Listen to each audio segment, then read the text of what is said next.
Brooke Bowman, welcome to the Metagame. Oh, thank you for having me. I'm really excited to chat with you. I think you're probably most well known for memeing and building Vibecamp into existence, which my understanding from the outside, having not attended, is that it's a gathering of sorts for people who first met online. And it's like Burning Man-esque. And I wonder if you would accept that definition. And then what is your own definition? What is Vibecamp? Yeah. So my answer to that question is pretty variable depending on what rooms I'm in. Mm-hmm. There's a lot of different ways that you could describe it. Talking about it being a place for people who met online to hang out is accurate. It is, I think that's more descriptive. It's kind of like of how it formed. It doesn't really speak to the actual experience of being there.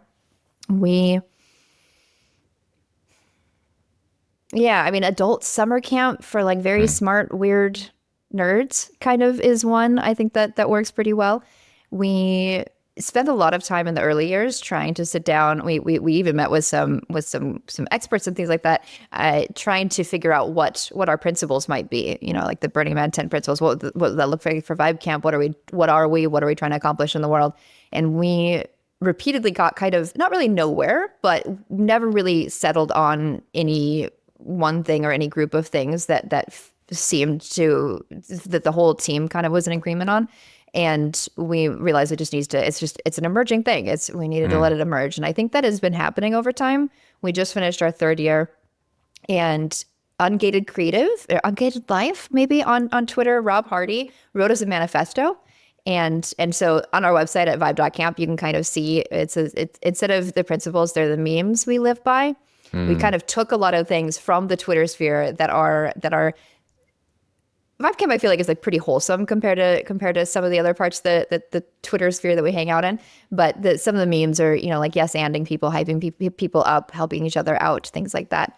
I don't actually have them all memorized yet, but I think it's a pretty good slice of the atmosphere. Yeah, and it's been 3 years running, right? And what was the attendance like for year 1, year 2, year 3? So the first year was a little over 400 people. That was in Austin. That was 2022. Second year was around 700 in Maryland. That was 2023. There was kind of like a hype bubble. And then this past year, we did 3 events as an org. We did one for the Total Solar Eclipse, which was around 200, and that was again back in Texas. And then the main Vibe Camp was smaller. It was around 400, the same as the first year. And then we did School for the Socially Inept, which was, I think, a little over 100. Yeah, so I remember this must have been in 2021, but I remember when it was kind of just like this meme, and it was very illegible. It was hard to tell if it was even a real thing. And then people were like kind of joking about it and making it seem like whatever they were envisioning. And I remember just kind of as an outsider, not even really knowing if this was like a real event.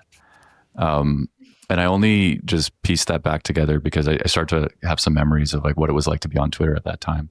But there's something interesting about that where I know you've talked about this, but it started off almost as like just a random thought or a random idea, and then it started to pick up steam. So I wonder if you could tell the listeners about that. Yeah, it was pretty funny. I remember after the first one in Austin, we had a meetup afterwards at a bar, and somebody came and he was furious because he lived in Austin and he thought it was a joke. He didn't realize it was a real thing that was taking place, and we were all there with our badges and everything. It was. It's been a while since I've heard that comment from somebody, but for the first couple of years, for sure, there were a lot of people like, "I thought this was a joke. What are you talking about?" But yeah, it was. I think part of that happened because so much of it was built on Twitter, and a lot of that was because I was living at my parents' house at the time. And I just had a lot of time and was thinking about it a lot and really excited about it. And I had people who were working with me on it, but they all had like real lives and jobs. And so I would come up with ideas and I'd put it in our Discord server, which had like 12 people in it at the time. And if people didn't respond to me quickly enough, I would just go tweet instead and be like, what do you think about this? Or what do you think about that? Or I'd do polls and all those things. And I think that was part of what contributed to it becoming kind of a meme and picking up steam in that way. It gave people a sense of ownership, and they were taking part in building it. And then also it was just like this weird thing. I think the name helped a lot. The name was picked, I think, not through a direct Twitter poll, but through people liking comments of different suggested names. It wasn't one that I had been thinking of, but it was the one that people wanted. And I think that there's something there about when you pay attention to where people's interest is, even if something like a name, that could be something there. Yeah, and I think you once said that there was like an agency explosion where people just started to take a lot of responsibility for what they wanted to see there, and then people started volunteering their time and effort, and then it started to snowball. What is an agency explosion, and maybe what are some examples of that? I think probably that was something that I said in my network state talk. Yeah. Is what coming to mind. And so that was actually in the context of all the other Twitter camps that people have started around, once people see, oh, you can do a thing, you can hang out with your Twitter friends. I want to hang out with my Twitter friends. Let me do one here. But I do think that it happens on other levels as well. I think that, it's one thing that I have been fairly intentional about in trying to shape culture or leadership, something like that, where if people come to me and be like, Brooke, I think this thing should be a Vibecamp, I have a practice of saying, okay, how can I help you make that happen? And so, and a lot of that actually was just, it wasn't even that intentional at first. It was just, we don't have the bandwidth to do all these things as the core team. So if you want it to happen, you're going to have to do it. But I think that this sort of spirit has infused Vibecamp of well, if you want a different experience at Vibecamp, you can create it. Yeah, and so I want to talk about agency, but also you referenced it. There's like this scene that the Vibecamp served, and I think you can't have the conversation about agency without also talking about the scene, because it's a group of highly intelligent, really talented people. My friend once described it almost like powerful missiles that are just not being aimed properly or something like that, just like looking for a direction. Sometimes people call this scene TPOT, and it stands for this part of Twitter. Feel free to refuse this question, but to you, what is TPOT? Yeah. So, you can go back pretty far, and this is not even going to be far enough, but my sort of like headcanon is, people, you could go back to like Robin Hanson, but I usually start when I'm trying to explain the history. I talk about, people hang out in like less wrong comment sections and things like that, forming friendships. There were meetups. And then a lot of those people also hung out on Twitter. And somewhere around the pandemic, a whole bunch of people joined Twitter, and they were looking for connection, and it sort of drew in those nodes, because they did. I think at the time the Twitter algorithm uses sim clusters, so you'd have like one person who had over 10K and then followers, and if you followed that person, then you kind of get exposed to like the other people in that sim cluster, and so.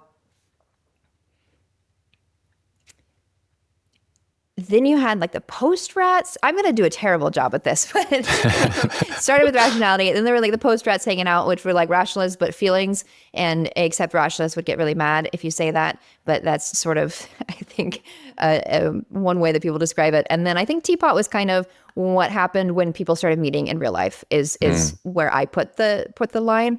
It was just a small group of people at first. Oh, it was just like, let's come up with a different name. We shortened, it was this corner of Twitter at first, TPOT. And then that was also top conservative Twitter. So someone had the idea of like, oh, teapots are cute. Maybe let's just like backronym this. And yeah, now it's something different. Now it's just, and I sort of saw this coming. That's part of why I got involved in network state stuff, because it just, for a while I've been saying, unless Twitter goes away as a platform, this thing is going to keep growing, because people keep joining, and like it's almost like a black hole. Like if you get a little bit too close to like Visa or Eigenrobot or any one of these people, then you kind of just get sucked in, and then you can't really leave. You start getting recommended all these accounts. It's hard to get back out. I've seen people try, and so you just think of that happening at scale. It's just going to keep growing. And now I even think that Twitter is it's not platform dependent anymore, because I saw the big early blue sky wave of Teapot people going over there, and everybody just found each other again. If you use the same avatar, use the same name, these connections are real, and a lot of times now, more so than ever, they are based in the real world as well. So I think it's just, I think Twitter going away would be a setback, but I think that this scene is, it even includes people who aren't on Twitter, who just know a bunch of the people who are on Twitter, they hang out in real life. It's massive, and it's just going to keep growing. I forgot where I started that out at, but TPOT. Oh, yeah. Yes. And so now it is like this big crazy thing, and you have all these wave of like, the EAC people and the schizo tech Twitter posters that have taken the name Teapot, and I think that's fine. I know some people who are mad about it, but you can't control something like that. Yeah. And yeah, but we had taken the name the term Teapot off of our. At first, we were Teapot Vibecamp was our Twitter account, and we removed that a couple years ago, like pretty early on. Mm-hmm. So we're trying to kind of like carve out our own space a little bit. And if we're talking about like the OG Teapot, or the Teapot that was most connected to Vibecamp, for people who are like completely uninitiated to this, what sort of qualities did that scene have that made it so compelling? Yeah, I mean, I think a lot of it came from Vibecamp Virasamy. He's the one who came up with a lot of the very pro-social, positive sum memes that are core to the kind of Teapot, the parts of Teapot that I feel the most resonance with. It's like, how to have good reply game. It's the domino meme of starting with like love and curiosity, and then like a scene of friendly, ambitious nerds all the way up to golden age for humanity. I think that speaks to a lot of the kinds of people that I feel the most drawn to. Mm-hmm. And you also had the meme about joking about the outcomes that you want. Exactly. Yeah. Yeah. Yeah. And I don't know if you can just do things was Visa. I think that might have been Nat Sharp. But mm-hmm. I mean, these kind of things, I think it's a testament to how powerful and kind of underutilized social media is. I think a lot of people aren't very intentional in their usage, and you can like meaningfully make the world a better place by choosing what memes you sort of let loose into the world. Yeah, there is something very powerful about a well-crafted meme that it's like sufficiently compresses a complicated idea while staying open enough for you to project your version of it. And then it just kind of propagates, and then it becomes almost like a shibboleth or like a verbal handshake when you meet the right people who resonate with that meme. And there's like a bunch of them that are like that. And I think You Can Just Do Things is one of those. And then I saw like a couple weeks ago, Sam Altman tweeted that as well, because like, I guess it escaped containment, and now everyone's just saying it.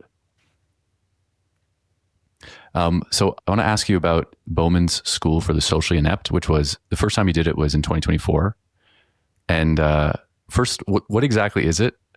And why did you feel like this was needed? Yeah. So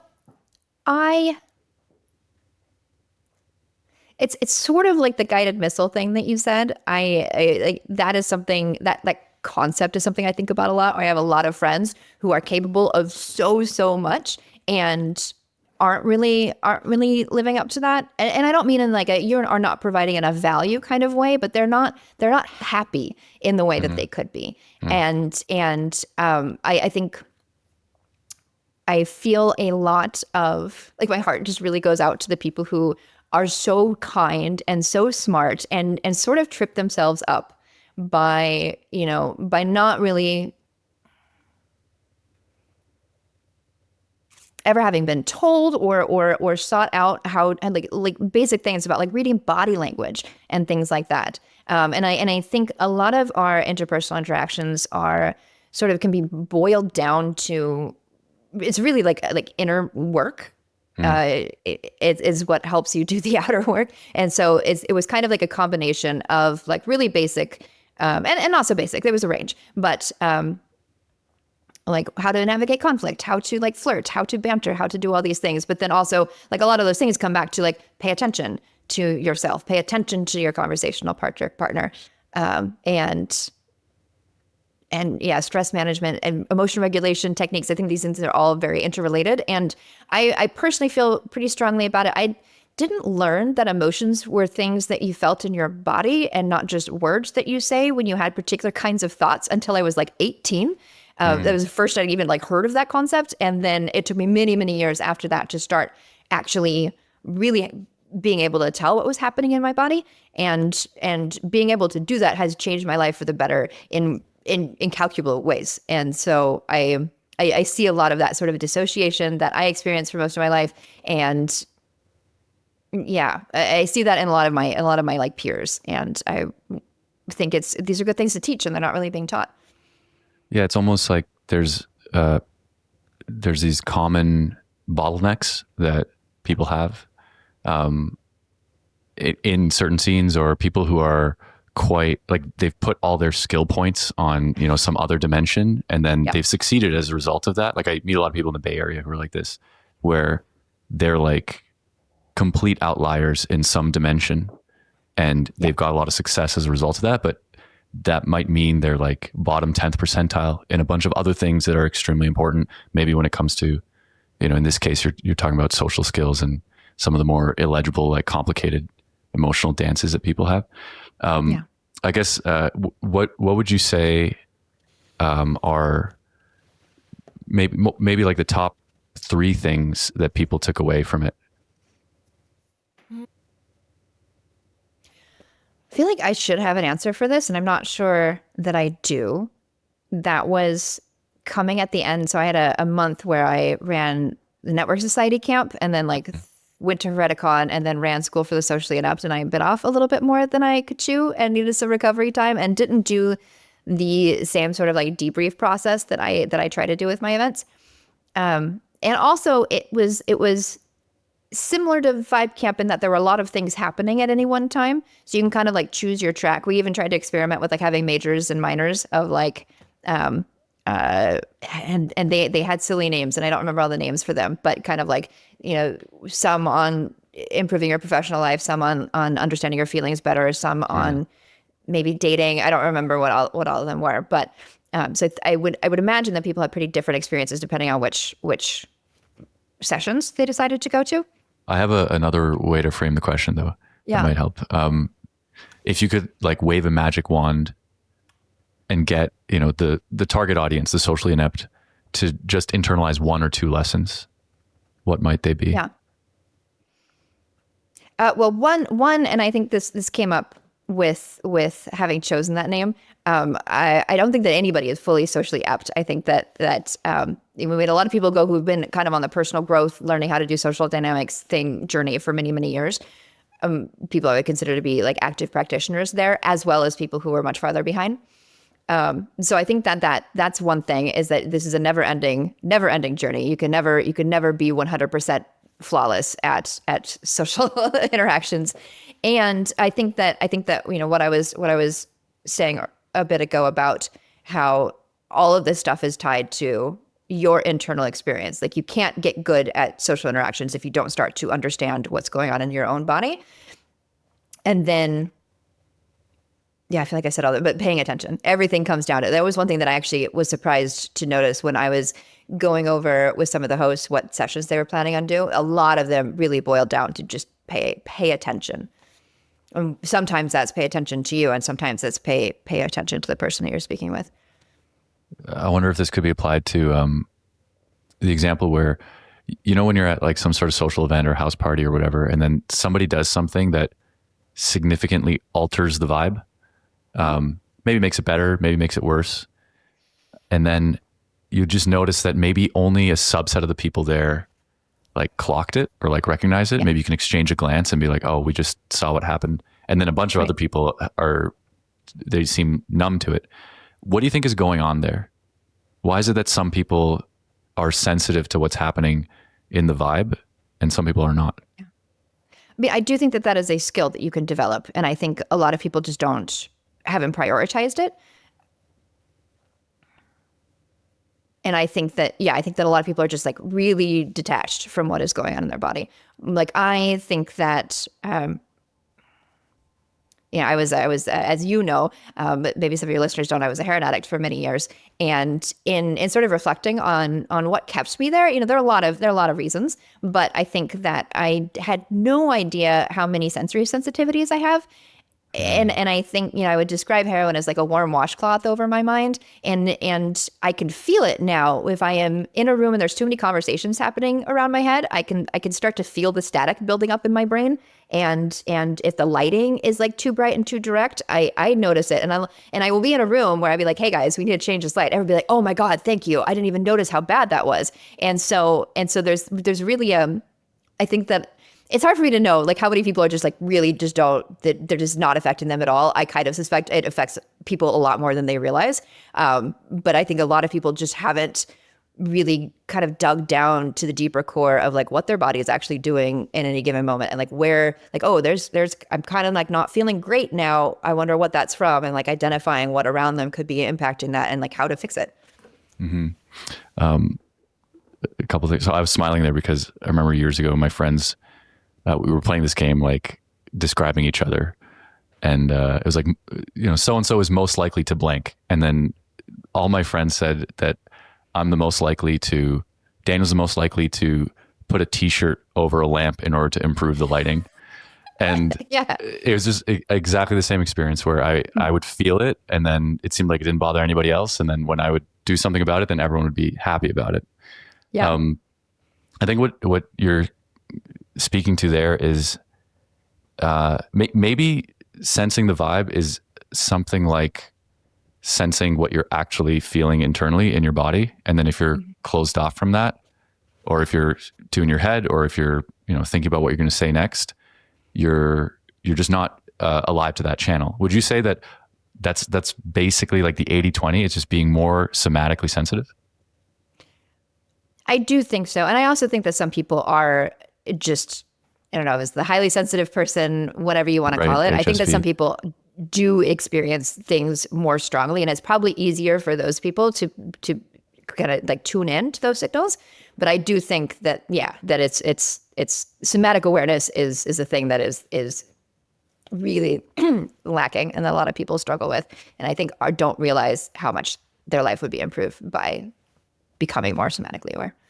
And what would you say are some, I can think of a bunch, but I'm curious what you think are top practices, like something that somebody could do on a daily basis in order to improve that skill, get some reps, break it down into something concrete.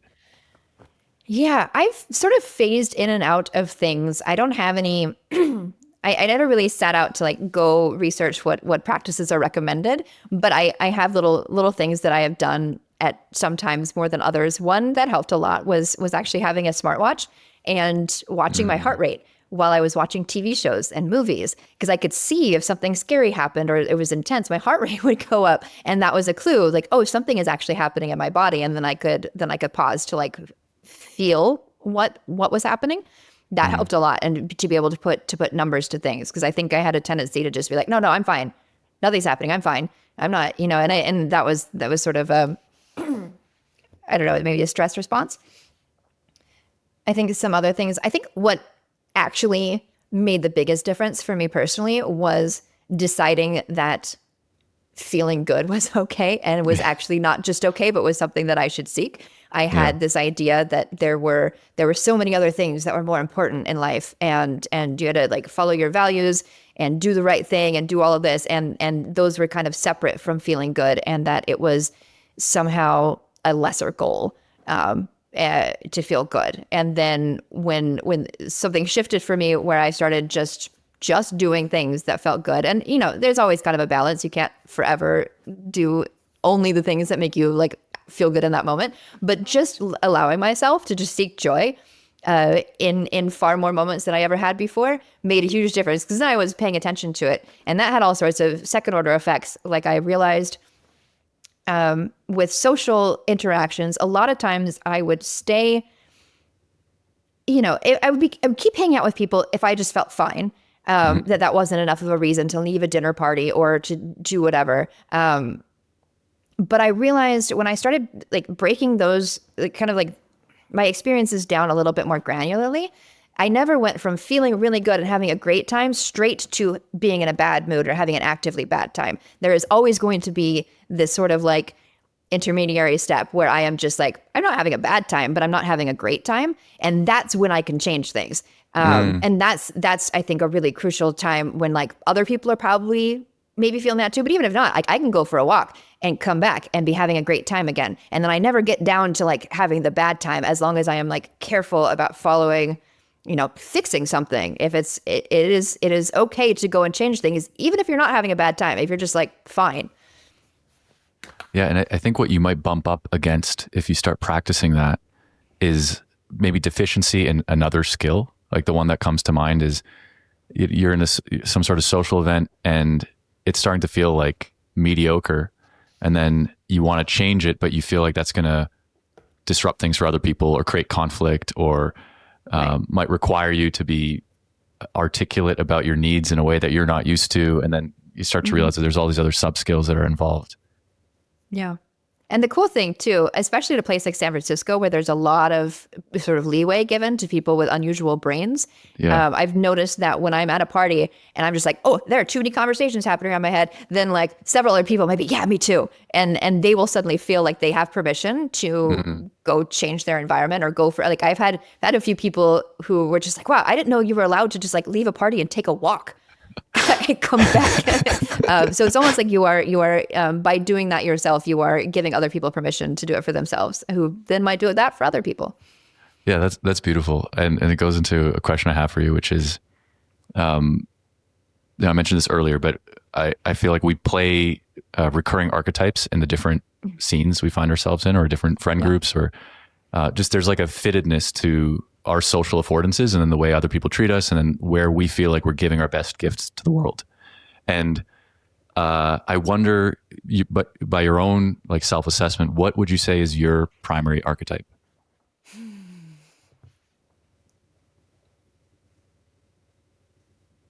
Yeah, I think at least public facing, it's something like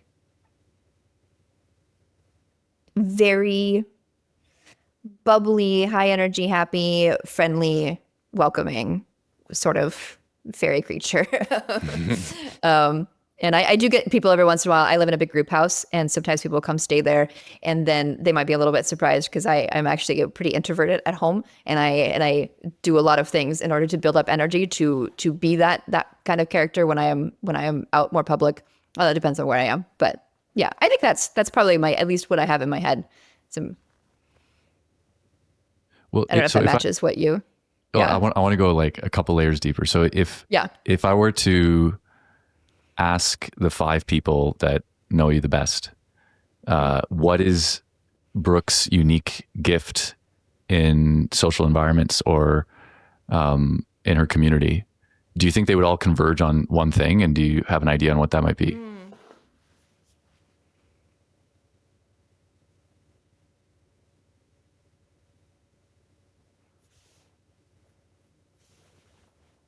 Now I'm thinking of specific people.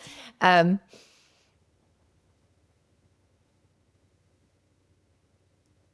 think so. I mean, some keywords coming to mind would probably be like friendly, weird, agentic.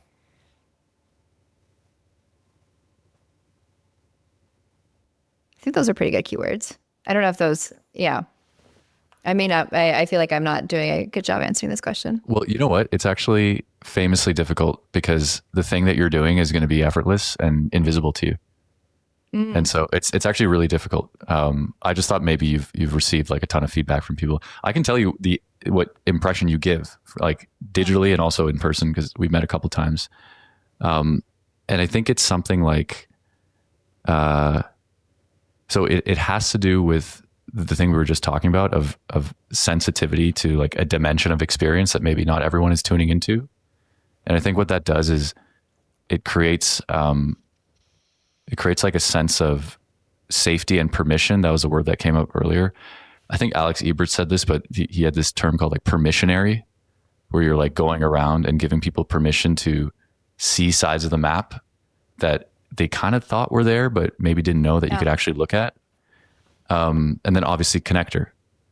I remember when Rival Voices and I were last in SF, we were trying to like plan our week, and we're like, we're only here for like 9 days. How do we make sure we, see all the people and stuff like that?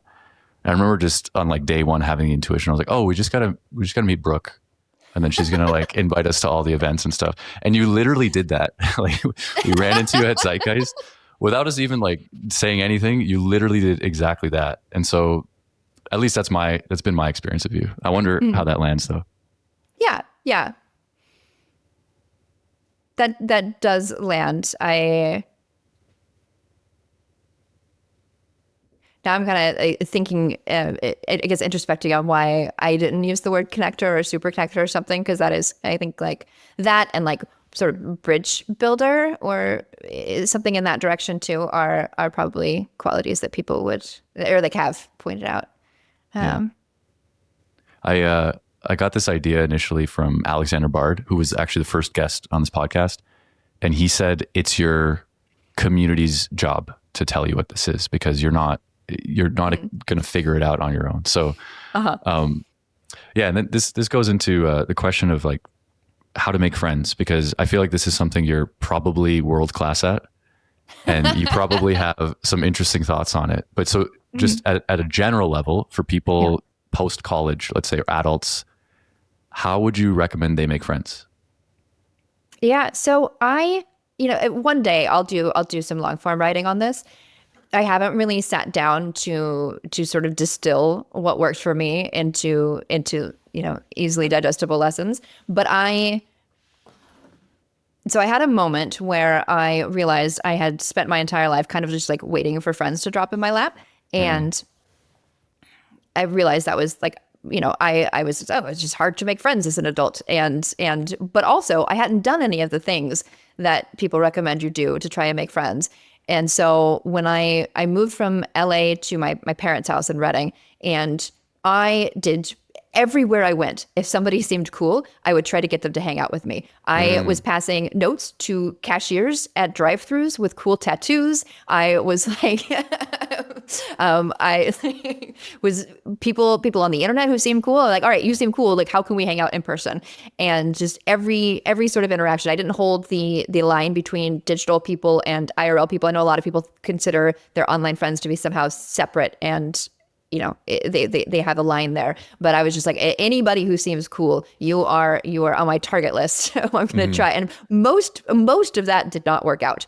But it's kind of like maybe it's like the PUA thing. I haven't done much of the reading about PUA stuff, but I feel like it's probably similar. Just like ask out like hundreds of women and you're going to go on a few dates. And then it also like rejection stops being quite so scary. And it was just very low cost for me because it wasn't, I wasn't tying up my self-worth into it. It was just like, I'm going to try this person. I'm going to try that person. I like, maybe that person. And I'm just expecting most of them to not work out. But it took intentional, the decision of I am everywhere I go. Like any person that I think is cool is a potential friend. And what can I do to try to turn that into a real friend? So there's something about thinking in bets as well, where you're like, there's only a 5% chance that starting this conversation with a stranger is going to lead to anywhere good. But the downside is very minimal. The downside is maybe, this just gets awkward or goes nowhere. But then the upside is you meet, your best friend, which you can't really put like a number on how valuable that is. Yeah. And that was another thing that sort of came out of the time that I spent homeless, which was, I started thinking about, my whole, like, just like how I assess risks changed dramatically of like, now I think of it like, is this thing going to kill me? So I'm much more cautious driving than I ever used to be. And I'm much more uncomfortable with people who are not cautious drivers because that will kill you. I'm much less like, but like, for example, like running Vibecamp, I had never done anything like that before. I'd never even really been to festivals before, but I was like, all right, worst case scenario, like as long as we are careful about making sure people have food and that kind of thing, like realistically, worst case scenario is I get embarrassed on the internet, which is not that high of a cost. And I think of the friend making, like most people just aren't even going to remember that like someone, and they'll probably be complimented if, I think there is a little bit of like girl privilege there. I think that the things that you have to keep in mind are a little bit different when you're a guy doing this kind of thing, but I do think that is possible. Yeah. So, we are going to get into a lore recap in a second because you mentioned the heroin and the homelessness, and the listeners are probably like, yo, what the hell? Like ask about that. But we'll get to it. Just to close the friend thing though. how do you make friends on Twitter? When I first joined, I would ask a lot of questions. I would ask about things that I was really curious about. And things like, what does truth mean to you? Or like, what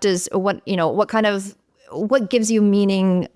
Things like that were like a little bit deeper. And then I would actually listen to what people had to say and have conversations with them in the comments about it. And my account has gotten a little bit too big to do that now. Once you get past like 5 or 10 people commenting, you get a little bit like things stop hitting in the same way. But I would also, I would just treat it like a conversation.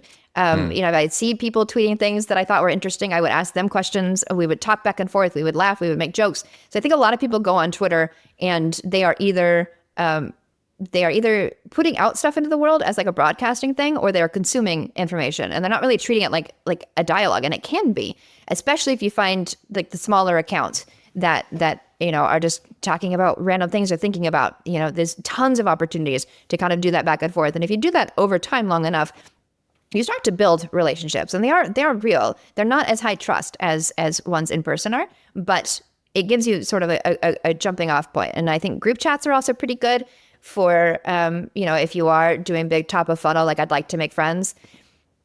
And yeah, and it's very easy just to host things. So traveling, I remember pretty early on in my Twitter career, I would, journey maybe is a better word. I would go places like New York, and I would just tweet me like, I'm going to go to a bar. Does anybody want to hang out? And you can send that to a few people who are in New York, or you can send it to someone like me who will boost those kind of tweets pretty regularly. And it's pretty easy to get a handful of people just out while you're traveling, and much easier if you're at home to do a regular thing. Like, I want to do a book club. I want to do this or that. I think people are really hungry for consistent social interactions, and they're not that hard to do. Like, I have hosted events called like low effort hang a couple of times, where I'm literally like, I'm not going to plan this at all. Don't ask me any questions. I'm not going to answer them. Just show up at the house. You can bring food if you want. Don't bring food. I don't care. Deal with it yourselves. I love that. And you just really don't have to put that much effort into things, and people will have a good time. Yeah. So let me highlight a couple of things and add some of my experience. So replying to people on the basis of the actual content and the ideas that you're interested in.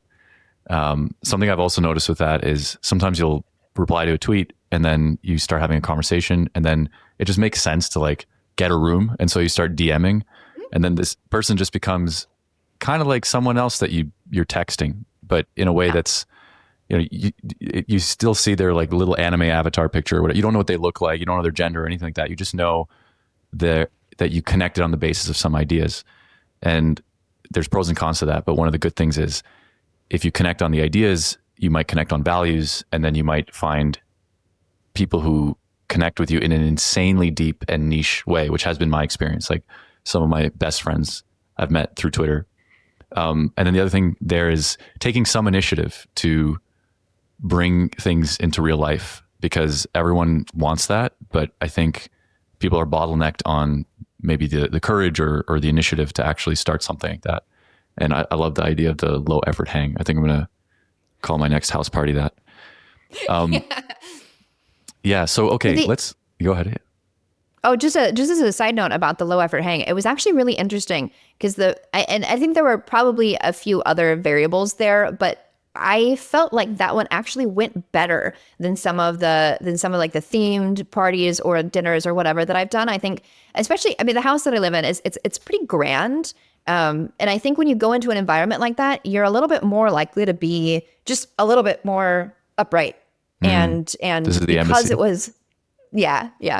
And because this was like just so casual, people came and they went off into different rooms. A lot of times when we do events at the house, everybody, we kind of clumped up in the kitchen, and it gets a little bit loud and it's like not great. But this time everybody's like off in pairs, and they were just doing whatever. And I actually think people really enjoyed it a lot more.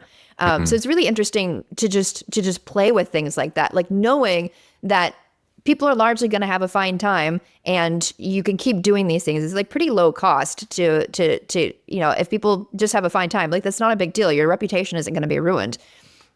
And so experiment with things. And sometimes the thing that you're doing for you is actually going to be better for other people too. Yeah. So actually, we got to riff on this a little bit before changing gears. Yeah. But how do you throw a good house party? What are some of the principles? So this is one that I do get people asking me sometimes, and that's not really where my experience is, or my interest. I'm not a big house party fan. They're very loud. The ones that I've seen go well at my house that have not been hosted by me, unfortunately, it's ones where there have been giant tubs of like mixed drinks to get everybody drunk, and there's like music playing. We have had like the rare house party where people actually dance in San Francisco. It's impressive when I've seen that happen. I know, but I think that one thing that I really like about the way that Vibecamp goes and some other events like that is there's so much space. You can go find the people who are doing the dance party, go in there for a while, and then you can go somewhere quiet and have like a real intimate conversation. And I like being able to follow what my body wants at that time and like what feels good in the moment. And I think house parties make that really difficult just for space considerations, at least in a city like San Francisco. It's probably different if you have, my parents' house here has 5 acres. I threw one really good party here in high school. But if you have a little bit more space to like have different areas, I think that makes a big difference. And maybe I shouldn't have said house party. I was thinking more like a gathering that could be, like a 12-person dinner party, but it could also be something bigger than that. I don't know if your opinion changes. Yeah. So those I'm still sort of experimenting and I'm watching. There's a lady I met recently who I think is quite good at this kind of hosting, with just like a little bit of like, we're all going to check in. This is why we're gathering. And then everybody goes and talks and then kind of do another check-in at the end. So very light touch on the facilitation, but there is some of it. And then she goes around and she just grabs, I'll see her, like I'll look over, I see her dragging somebody by the arm, like, oh, you need to meet this person. And like, you need to meet that person. And she does a very good job of like hyping them up. So that's something that I've been sort of keeping in mind as an area of growth for me, because it's not something I tend to also get a little bit socially anxious in even when I'm hosting things and will busy myself with washing dishes or whatever. But it's such a public service to go and introduce people to each other like that. So that's the thing I want to try doing more. I do think that like there are certain numbers of people that are harder or easier depending on what you're going for. I think 8 is kind of terrible because like you can't really all talk as one group. I think 5 to 6 you can talk as one group or you can pair off. 8 starts to be a little bit harder. 15, then you're all kind of like doing different things, and that's good. But I feel like I haven't really had, like I'm not feeling like really expert level in random gatherings. I'm still sort of collecting data points. I'll share 3 thoughts that I kind of live by. So we host a lot here in Toronto, and I always would experiment with like different things. And one thing I discovered like a long time ago, which sounds kind of cringe, but works really well, is name tags. Especially if you're bringing people from different corners of your life. And I know Nick Gray also advocates for this. He wrote this book called, I think, The 2-Hour Cocktail Party or something like that. And he's like, name tags are like the most important thing. The other thing is, as people enter, like as soon as they come in, the way that they're greeted primes them for what kind of event they're going to have. Yeah. And so if you greet them with like a shot of alcohol, you're going to have, that kind of a night. But if you greet them with an introduction or you greet them with a hug or whatever, there's like some magic you can do as they cross the threshold, which is worth experimenting with.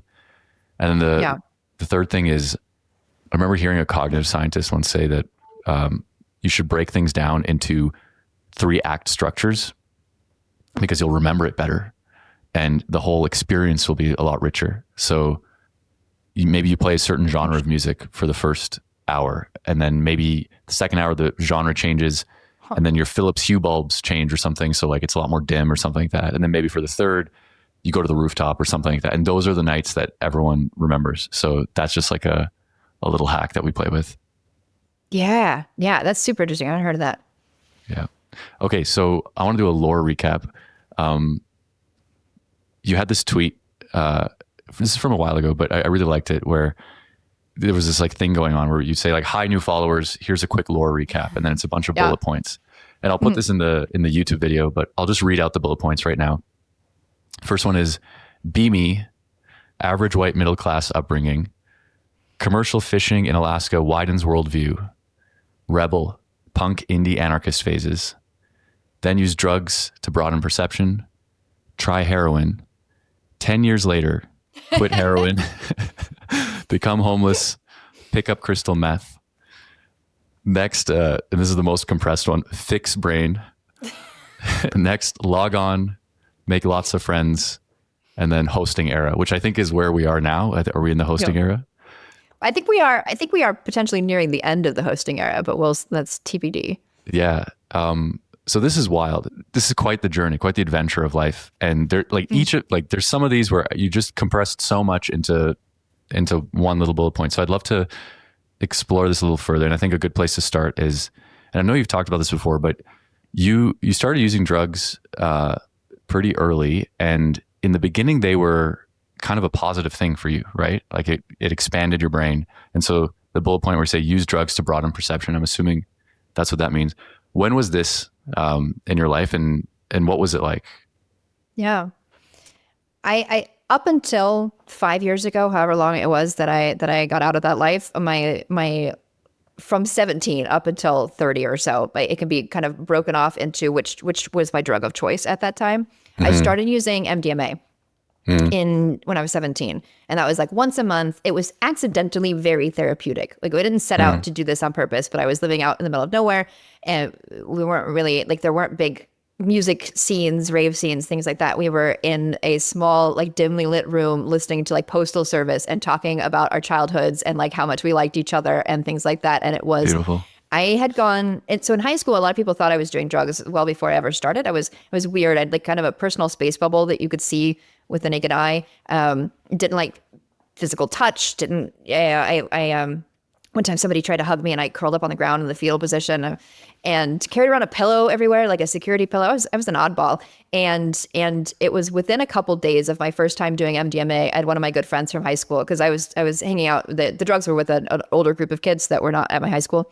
And I had a friend who didn't know I had done it. And within a couple of days, he was like, you seem different. And it just had an immediate, really positive impact. I think I had some, I don't know.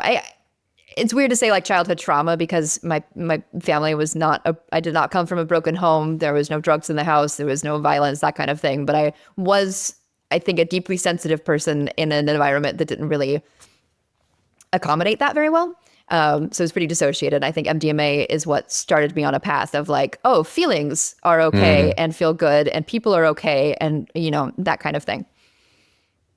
So that was the start. I again talked for so long that I don't remember what your actual question was. Well, so we're just going to go through the Drugs, chapters, yes. but Yeah. Just one thing on MDMA, is it simply so some people say it almost like chemically induces a feeling of love, and was it you experienced emotions that you previously weren't as familiar with, or was it created the space for you to have the kinds of conversations or like the physical intimacy with people? Like, what do you think what's your story about how MDMA was an unlock for you? I think those were both threads. I think that my mom said I stopped letting her hold me when I was 3 or something, like very, very young, and didn't have a very like physically affectionate household growing up. And that was the first thing since I was very, very little that like I was like just cuddling with people, being physically close to people, even in a platonic way, and to just be in that moment and have that feel good was kind of unlocking for me. And I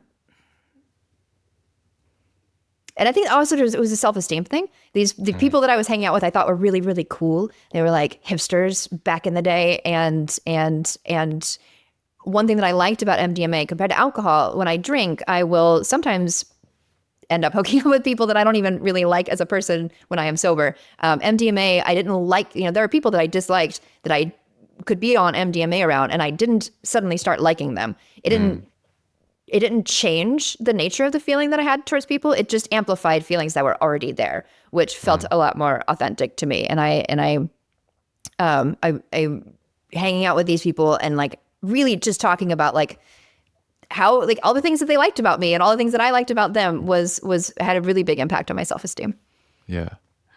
And then in college it was cocaine. And I think you said Yes. This was like cocaine was your education. And Yeah. it's kind of interesting question, interesting way to frame it. So I wonder,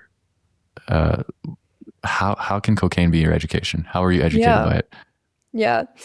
So again, I did not party. I had like a small rotating group of friends, and we would just talk for like 3 days about, again, about our childhoods. We would try to like identify. I think we were doing what you could call shadow work before like I had known that term of just like trying to figure out like our own patterns, why we did what we did, and just really, really kind of dig in deep. And I worked at a deli at the time where it was kind of the lab where I would test out my different theories. I was also in a big phase then of if I had heard something that I didn't think was true, I would try to prove it right, so that I could then be justified. If that didn't work, then I could be like, that thing is definitely wrong. I know because I tried it as hard as I could, and that was really powerful because most of the time I had been wrong, and it took that sort of repeated practice for me to start to have a more open mind.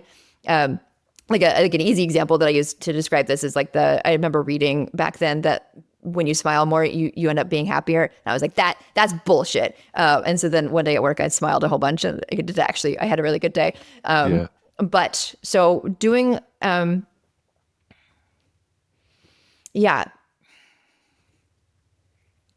I think one of the biggest, maybe I'll kind of like summarize or illustrate maybe this period. One of the biggest things that I worked through, and I've talked about this on Twitter, but was my relationship with anger.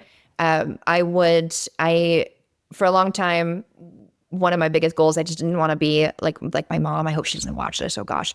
But at the time, and she's different now, but at the time I felt like she she had a lot of anger and things like that. And I realized at some point during this period that I would do this thing when I was in conflict with somebody where I would be like, I'm, telling myself like, I'm not mad. And it would be actually this cold anger that's kind of building.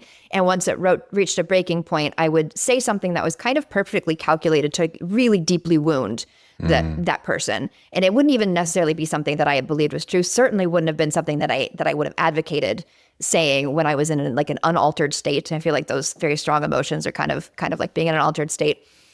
And that happened. There was one time when that happened when it really drove home to me that like, oh, I'm actually the person that I was trying not to be. And so through these like conversations on cocaine mixed with the practicing things at this deli, I really did a lot of work investigating my relationship with anger. It started at the end of every night for a period. I would go through the day kind of hour by hour, and I would think about all the times that I had gotten angry. And the first thing that I remember realizing was that I'd gotten angry far more times than I had like consciously registered. And then what I would do is I realized that when I would think about things that had made me angry, if I had just, not taking away responsibility from the other person, but if I just thought about it until I came up with something different that I could have tried that might have changed the outcome, it sort of like gave me a greater sense of agency over it, and it would dissolve those feelings. I was like, well, I could have done better. And that's not to say like, even if the other person had done horribly wrong themselves, this is taking them out of the equation kind of. And so at the end of the day, I would think about all the times I got angry. I would think about that interaction until I come up with something that I could have done differently, and the feeling dissolved. And over the span of like a few weeks, I was doing this a lot at the deli because that's kind of like I would routinely get angry at like the way that some of the customers would treat my coworkers and things like that. So it was ripe pickings. And eventually it started where I would have that, oh, I just got angry, and then I would think through that process like a few hours after it happened, sometimes even soon enough that I could go, if it was like my coworker or something, I could go up to them and be like, hey, like I just wanted to apologize for this specific thing that I could have done differently or whatever. And then eventually it got to where I would immediately after getting angry, I'd have that realization, and then to where I would stop myself before I acted out of anger. And so that's an example of like that was the outcome of many, many hours of kind of conversations with my friends.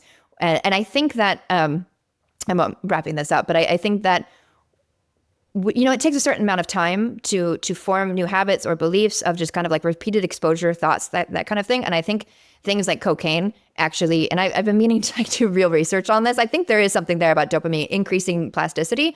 And one of the things that makes drugs both powerful, just powerful and either dangerous or very positive is that you can kind of change your mind instantly about things. And that can be like completely insane, like, oh, like, you know, the government's out to get me or whatever, or it can actually be very, very helpful things that you then kind of short circuit it cut short the process of needing to have repeated exposure over a long time. You can just like change your mind instantly. So I think that's part of why cocaine was really beneficial. That I just talked for a long time. I'm going to pause there. Though there's so much good stuff in that. Just on the last point, I do remember something. So I studied neuroscience in undergrad, and you just triggered a memory about how cocaine would upregulate all the neural activity that like temporally preceded it. So all the things that you did leading up to that big dopamine spike would just get upregulated. And so perhaps inadvertently, it kind of supercharged some skill development. And the thing that you described was basically a perfect deliberate practice like loop, where at the end of the day, you deconstruct, like with the clarity of like hindsight, you're like deconstructing things that you probably didn't have the bandwidth to notice while it was happening live. And then like speculate on what you could have done instead. And you just loop that over and over again. And then eventually that starts showing up in the live moments. And so I think this was implied, but were you on cocaine when you were doing that deconstruction process? Was that what enabled it? I mean, I think that, I mean, my guess is often yes. There was a good chunk of time where I was using cocaine, probably 6 nights out of the week. So a lot of what I think of as having happened in my head kind of during that time period, probably there was like either cocaine happening during or just before or just after, but I don't remember specifically. Yeah. The other thing that you said, which I don't know if this is how you meant it, but the thing about testing beliefs, I kind of pictured, so, okay, just to take a step back, I think most people aren't that motivated or interested in actually getting all their beliefs to lattice together in like a coherent network, you know, and make sure that like everything's coherent and everything checks out like that. It's almost like a philosophical process of auditing what you actually think about things. And most people don't really do that. It's a lot of work. I do think life is better when you do that. But unless you're put under quite a lot of pressure, you typically aren't motivated enough to go through that process. Yeah. And it kind of seems like that's what you were doing. And I wonder if the cocaine was the thing that motivated that, because it's quite like cognitively demanding. But is that what you were doing? Just basically testing all your assumptions and making sure they're coherently linked together? I don't know that that's the exact phrasing that I would use. And that also doesn't mean it's inaccurate.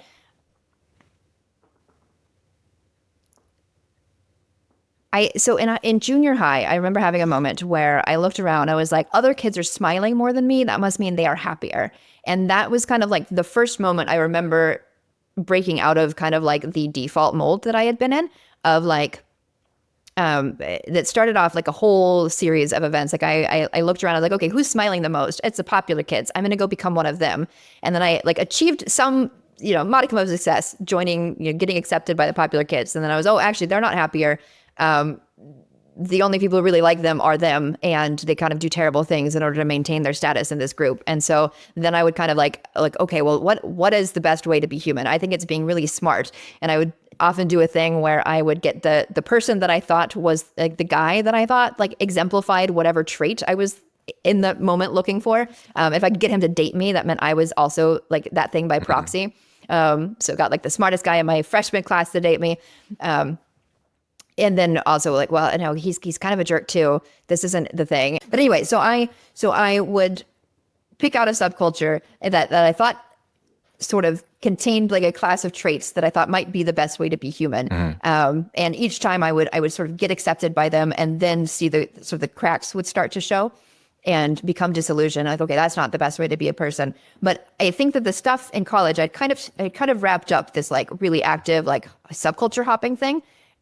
But was still trying to figure out the best way to be human. And I had decided that like there was no one ideology or subculture or way of being that was the best way to be human, but I thought it might be out there somewhere. So I think a little bit more accurate would be to say that instead of trying to make a coherent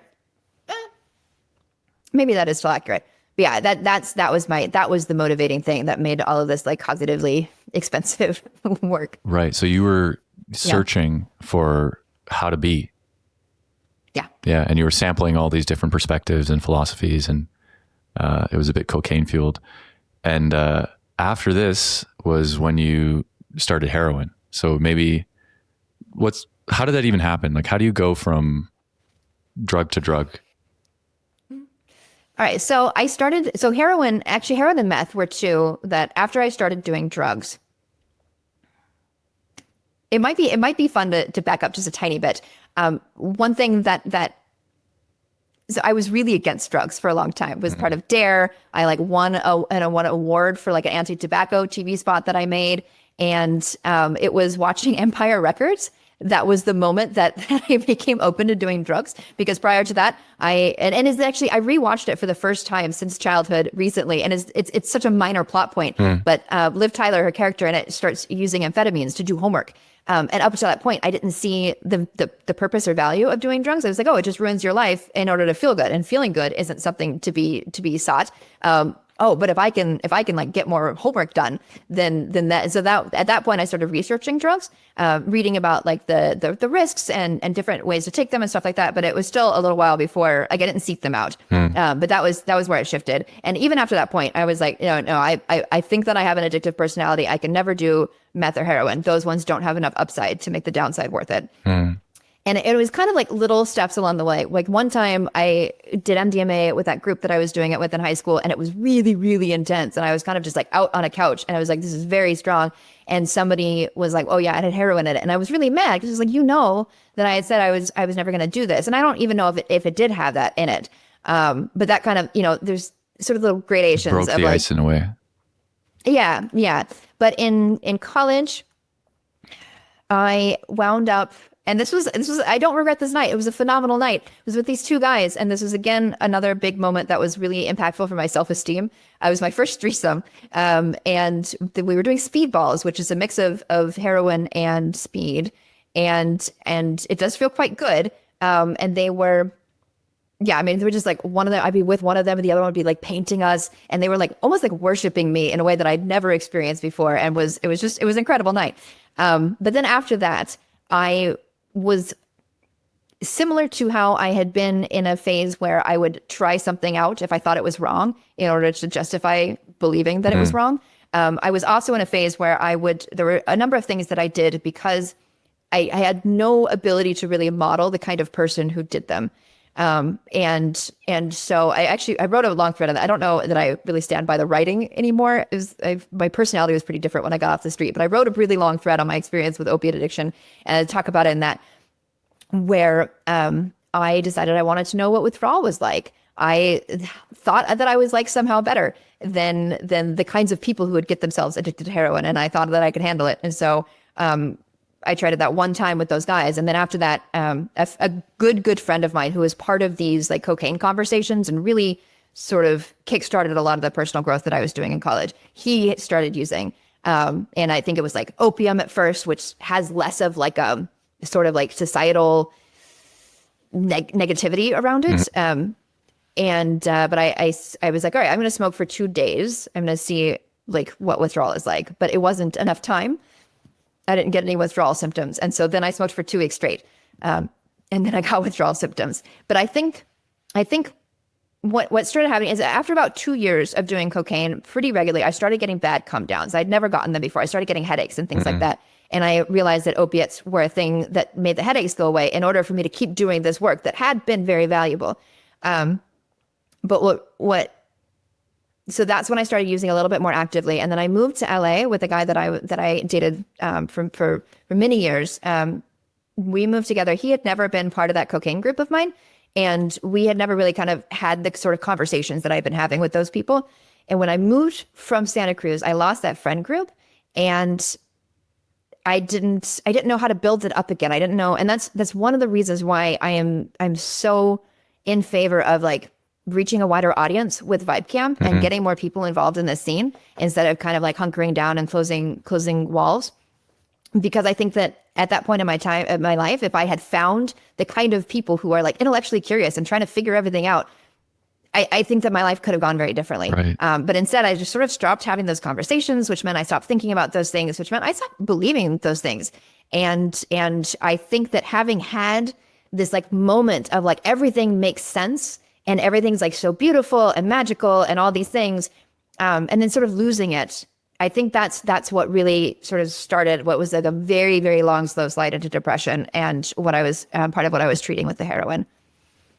So I want you to keep going, but just to highlight something there, you had tasted what things could be like with that cocaine group, as you call it, where you're asking all the most important questions and kind of refactoring your identity and really trying to understand how to live. And then you lost that. And so that probably created some sort of a void or a sense of lack about something that previously was really beautiful and important to you. And that created the context for developing addiction. Is that what you're saying? Yeah. I mean, I know some people who tried heroin for a couple months and then never touched it again, but they had like bad weed or alcohol problems, which I never struggled with. So I think that you have like, we all have like capacity for different kinds of wounds, and that different substances will sort of grab us. And so heroin had clearly grabbed me already. So this may be, it may be that I would have struggled with it anyway. But I feel a little bit weird talking about this with people because I'm sort of, and I think we're going to get into this stuff later, stuff we DM'd about a little bit, but so those sort of like discrete insights that made my life better while I was in the cocaine group, whatever, sort of coalesced at a certain point, and it became one coherent thing in my head. And I felt like I had like figured out a way to like tangibly reduce suffering in the world, which is not how I would like frame it now. And I had stacks of notebooks, so it became a thing where, and I could only grasp it when I was on cocaine. For one thing, I didn't have the confidence to believe that I could have come up with something unique in the world. And then also it was very, very big. And so I would sit down for like 3 days with different people and I would try to like explain all the different little bits and pieces and how they all, but I couldn't communicate the entire thing to anyone. And then when I was not on cocaine, I could kind of like remember that I had felt a thing, believed a thing, but I couldn't grasp it. And so that during that couple year period, however long it was, after which like it all became kind of one thing in my head, I felt like it was going to be my life's work to write that up and to communicate it somehow. But that was another thing that led into like the heroin use was I felt like I got so close with some people. There was one guy, we just talked for so many days and it really seemed like he was getting it. And like, he was so excited and he'd never heard anything like this before. And then he like sent me some books later. He's like, this is exactly what you're talking about. And then I read them. I'm like, no, this is not what I was talking about. And like, just enough times of that, like, cause it was clear to me, like either I was like delusional, or I didn't have the skills to communicate this thing. And I just never found out. But I do think that stuff is what came back later to create the person that I am now. And I have very little access to any of it because it's all just like burned into my brain somewhere deeply, like on an intuitive level. I don't have those journals anymore. I have no idea. It's just something clicked much later. Okay. So, I like this foreshadowing and I kind of think, I know how we're going to come back to that, but, coming back to the story. So you now are back in LA with this guy that you're dating and living with, and you're the one doing heroin and he's not. Is that the situation? He didn't do it. Yeah. And then I was working. Yeah. You started first by doing this withdrawal experiment, and then at some point it just became something you did regularly. The withdrawal experiment was in Santa Cruz. I was using when I met this guy and he knew about it. And then it was sort of off and on. I think I quit before we left to LA, and then I wasn't using for the first like 6 months. And then I met somebody and, somebody else. Yeah. Not in a dating context, but I think somebody who lived in our building, maybe you or something. And then it was easy for me to start using again. And, so I had periods, like 6-month periods every once in a while where I wasn't using, but LA, I don't even remember what year we moved, but it was, probably like eight or so years that we were together in LA that I was using mostly on. But I was keeping jobs. Like I had like a friend group that was separate from the people. Like I would go just meet up with like my heroin friends and buy some from them and then go back to my like real life. Yeah, for quite a few years. And what's that like? Is it like a daily thing? Is it you're always avoiding? You're trying to like schedule it so you don't avoid the withdrawal symptoms. Is it something that you just do when things are not feeling good, or is it like the way that I drink coffee every morning? Like heroin becomes a part of your routine. What's it like for someone who has no idea? Yeah, it's daily. Yeah. You will get quite sick. You can go. It depends what you're using and at what levels you're using, and also what's going on in your mind. It's heavily psychological in a way that I think people don't quite realize. Even many users don't realize. I had a couple experiences. Like one year, I went to Alaska and just stopped using the day before, but I really wanted to be fishing. And I had a great time and barely felt any withdrawal. And that happened another time when I went on a trip and I just didn't really feel withdrawal because the thing that I was doing, I wanted to be doing more than I wanted to be doing heroin.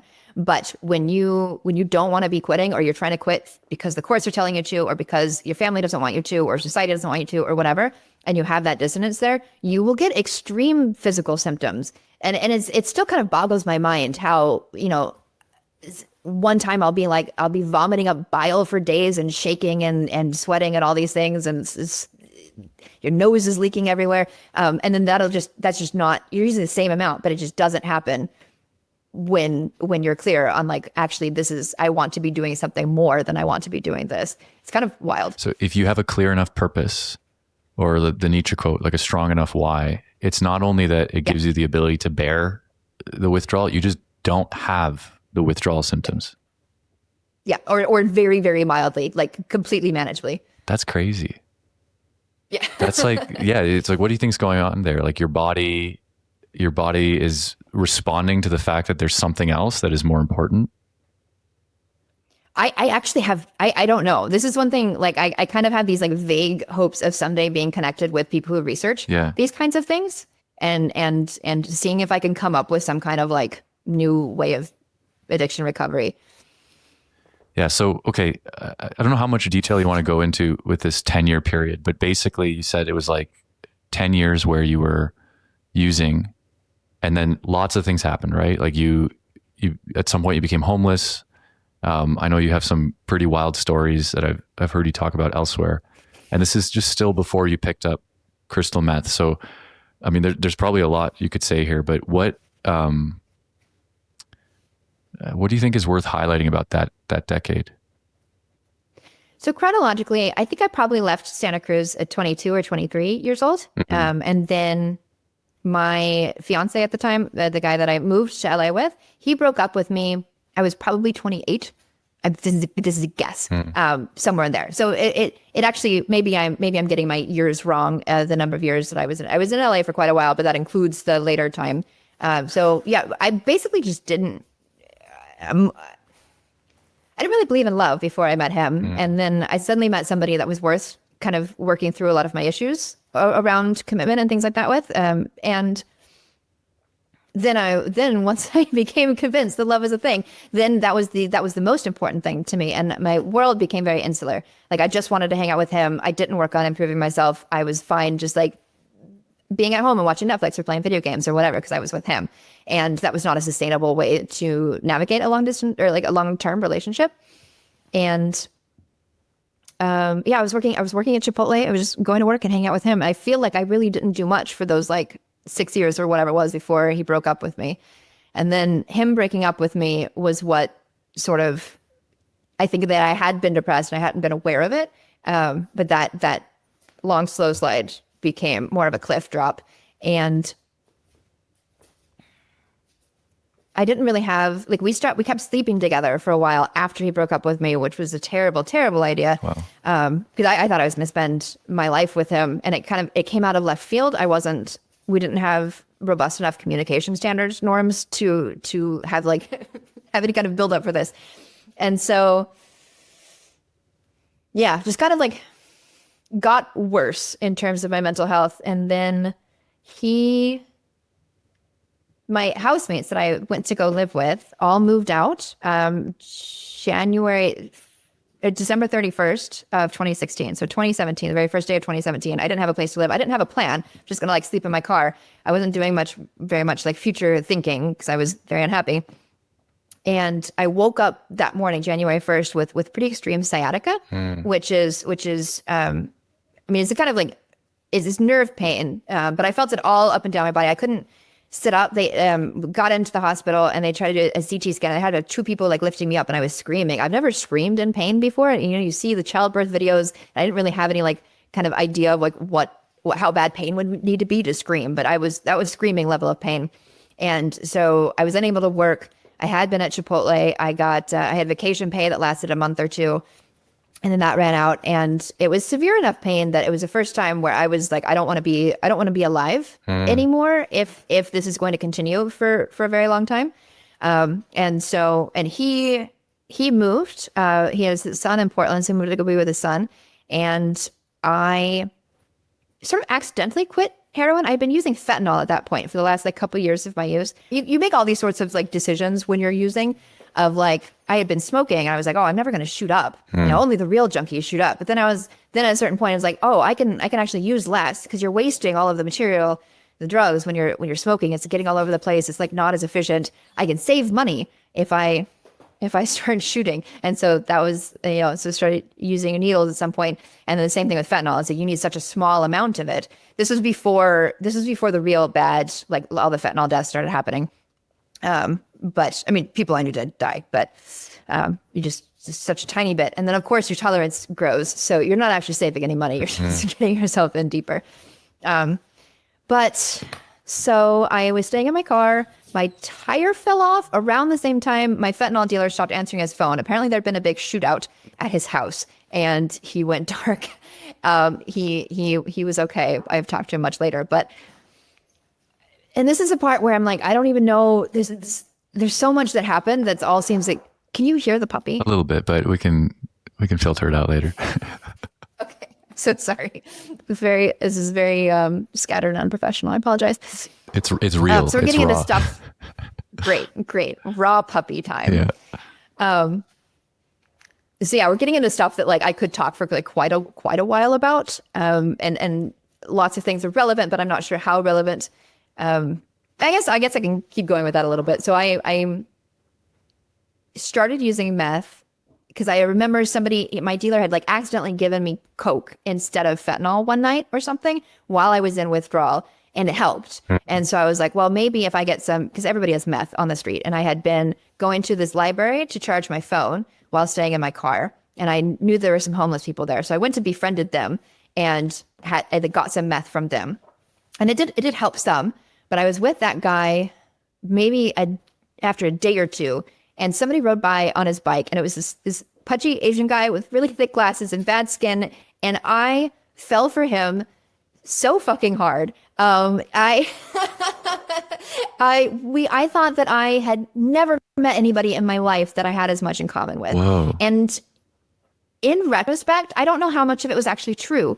It took a while of me being on the street to realize how much people lie on the street. And I realized like a lot of the things that we would kind of connect over, which were like weird books that were really important to me that most people I'd met in my life had never read before. I realized kind of I had been the one to bring them up, and he'd be like, oh yeah, I've read that. And so I don't actually know, but I think there was enough of like, we were like quoting weird medical facts back and forth with each other. We liked like a lot of the same music. We bonded over, I think he mentioned Star Wars early on. And that was one of the things was, wait, are you a nerd? Did I just find a nerd? Like he rode by on a bike at like 2-3 a.m. while we're sitting in a bus stop. Like, did I just find a homeless nerd? And so I ended up I kept talking with him, and we spent a week together, doing crystal meth, and all of that stuff that I've been talking about in college came back. And I was like trying to like remember it all. And I was having the first conversation about it that I'd had in years. And he was really excited. And it was just, I had no withdrawal symptoms, except I wasn't sleeping. And in college, when I was doing cocaine, I would take Benadryl in order to go to work in the morning. And it just didn't even occur to me how bad it was for me to go, I don't know if it was 6 days or 9 days, but it was many, many days with no sleep. And he would go to sleep and I would just sit there in my journal. Yeah, I think that having just quit opiates was what this was. It's crystal meth, he was able to sleep even though we were using similar amounts, but I was not. And then there was a day where I had auditory hallucinations, where I would answer questions that people hadn't asked, and that should have been a bigger flag. And then after that, I went into full-blown psychosis for 2 or 3 days. And one thing that I tell people is like a silver lining, because we've all seen the people who go into psychosis and they get violent. I was trying to save people. There were aliens in the park and they were eating my friends, and I was running around trying to get people to evacuate. I even called 911 and the EMTs came. I had them calm down because I was like, no, there are bodies. And then they get there and then they're just bushes. Of course, they're just bushes with some shadows. But the guy that I had been with, I mean, nobody's doing well if they're on the street. It was preposterous for me to think that like somebody could have capacity to take care of me. But he bounced. I think it's very hard to see somebody that you care about in a situation like that where you can't help. And left me at the mercy of some people who are not the kind of people you want to be incapacitated around. And that sort of that was it. I had another moment of like getting all these thoughts and feelings back, and then to have it like ripped so brutally away. Really just was in a very bad place after that for quite a while. I'm going to pause there again because that was a big chunk of things. Yeah, the psychosis was probably from the sleep deprivation. Is that like after like 6 or 9 days of like not getting any sleep, you lost your connection with reality? Yeah. Yeah, and it was full of hallucinations. Like I remember very clearly. I mean, the aliens were pretty cool looking. They were these giant like scorpion things. Like I remember the sheen of their scales. They were like 7 feet long and would do this like Mortal Kombat thing of like ripping people's like spines out and like using their heads on these wooden things to make sounds that were like their mating calls. I remember very clearly what all this stuff looked like. But it was actually one of the things that I became later very grateful for, because it was there are a few lessons that I learned on the street that I only learned because of how extreme they were. And this was one of them, because I had that really extreme moment right in the beginning. Then anytime, it only happened a couple times after that, but if I started to hear things, I knew to go to sleep immediately. And I would see, I had friends who would, they'd get like a couple hours of sleep a night, but you do that over a long enough period of time. And then all of a sudden, like the bird scooters are following you, or like every driver's doing this because they're like all communicating somehow. And it's just so gradual that you tell them like, you need to get more sleep. And they'd be like, no, I am sleeping. But because I just went in all in, like, oh no, we're not gonna get a couple hours of sleep. And I'm going to go 6 days or however many days it was. And then it was very, very clear to me that this is affecting my brain in a bad way. And I think for a lot of people where it sneaks up on them more gradually, it's much, much harder for them to realize that they're experiencing psychosis. Yeah. And then right at that point was when your nerd friend left you. And then, and this sounds like a archetypal rock bottom scenario. Is that what it was? Oh, you would think so. You would think so. No, I went.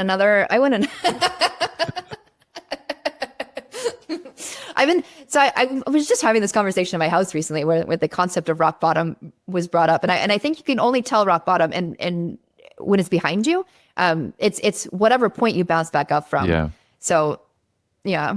Yeah. But that was not the point I bounced back up. I had a friend who, he always struggled with depression and suicidality. And he was fond of a phrase where basically he's like rock bottom. Like, he's like, one thing I've learned is there's always like another one. It never actually bottoms out. And I think, it's pretty dark, but, so, I want to get to the ascension story, but maybe we need to go a little bit further here. So you're saying after he left, you I think where we paused, where you were like left with people who, didn't have your best interests in mind. And then, and I think we shifted gears from there. And whatever you want to share from then on, I want to draw the thread all the way to where the switch flipped. Yeah. So, I mean, that was a very condensed bit of time. That was just a few days. Mm-hmm. And then after that, I started realizing I needed to learn how to survive. I didn't know how to eat, how to do anything. Attached myself to somebody who was a very good dumpster diver. And also, it's dangerous for women to be on the street. I am not typically somebody who like really dwells on sex differences or like how hard it is to get work if you're a woman and things like that. But there are very clear differences when you're a woman. It's dangerous in a lot of ways. And the street sort of operates with, I mean, it's very archaic in a lot of ways. Like there will, the just like homophobia is really rampant, sexism really rampant. There are all sorts of things, gender related, everything is kind of like many decades behind, I think, the rest of society. But then there are codes, and they're not, they're not immutable. People will break them, but there are codes around like you don't mess with another man's woman kind of thing. Right. And so it is safer being attached to someone is a survival strategy. Yeah. And I started dating somebody who was a very good dumpster diver. And that was, I do think that he was probably committing other crime, but that I wasn't aware of. But I learned how to dumpster dive. I actually want to someday I want to go back to LA and because I kind of know where all the spots are there, and want to film like a YouTube series on dumpster diving, because it was really cool and really interesting. And I found designer clothes and gold jewelry and laptops and all sorts of things. It is insane what people throw away. But yeah, so I had probably 6 to 8 months. My ability to track time during this period was just abysmal. So I don't know exactly how long it was. But of just sort of bouncing around. I dated him for a while, left that relationship, and then had somebody else that I was hanging out with for a little bit who, none of this is like super, I think super important. The stuff that got me off of the street, there was one night where this is my rock bottom, or close to it. We're edging up into the rock bottom. I was pregnant, which is a thing that I don't talk about that often, because I have like processed a lot of the things meaningfully that happened during my time there. But this one I still have like some shame around. I found out, I went to the hospital because a friend had a bad infection, and he wasn't going to go in unless I went with him. And so I went in the hospital, and because I had like something minor that I thought they could check out, and they're like, oh, by the way, you're 8 weeks pregnant. Wow. And so it was totally incidental that you discovered it. Yeah. And crystal meth does it is very, very hard. I think that's actually one of the things that I've heard about the teeth falling out is because you lose track of time. You don't brush your teeth because you just like days will blur into each other. And I was like fully intending to go to, I guess I'm telling the story. I was fully intending to go to Planned Parenthood and to get an abortion. And like, it just too much, I don't know, just the time disappeared. And so I was like kind of visibly pregnant when I met this guy who I was dumpster diving / looking for a bike to steal, and I really didn't do that much in the way of like that kind of crime, but I was in a very, very bad place. I think some bad things had just happened. They were like, yeah, whatever. Don't need to go into detail on that. But this guy, I was dumpster diving, and this guy was going to drop off some DoorDash, and he's like tall and handsome and like clean cut. And he gives me some money, and we end up talking, and he takes me to go get food somewhere, and like comes back because the restaurant was closed. And I spent the night in his car, and his I guess I don't mind saying his name because, yeah. So his name is Parham. He was a student here on a visa from Iran, on a student visa. He was working long hours. He was going to school. One of the things that had been a consistent point of conflict between my mother and I growing up was that I really care about like what's going on internally, and she cares a lot about like the external indicators of success, and that just created endless conflict for us. And I had a moment after the sciatica healed. I stopped having nerve pain, but I knew I could walk into a restaurant and get a job anywhere, but I was just like, what's the point? Everything's terrible. People are horrible. It's so much work to become a human again. I don't see the point. And because of that, I realized that something was wrong with my brain. And I also knew that I had made bad decisions somewhere, but everything at the time made sense. When I understood kind of like why I'd made those decisions. I didn't understand why I'd gotten how my life had gone so wrong. So I was willing to question all of my beliefs. Any one of them could be suspect. I had no idea which thing was wrong. And so I meet this guy who externally has his life together in a way that I did not. Internally was a terrible person. It was just immediately apparent. He was like racist and bigoted and full of rage and just unpleasant in a lot of ways. But I was like, maybe this is a thing I've gotten wrong. Maybe I should have just like cared a lot about like getting a proper job and going to college and all these things.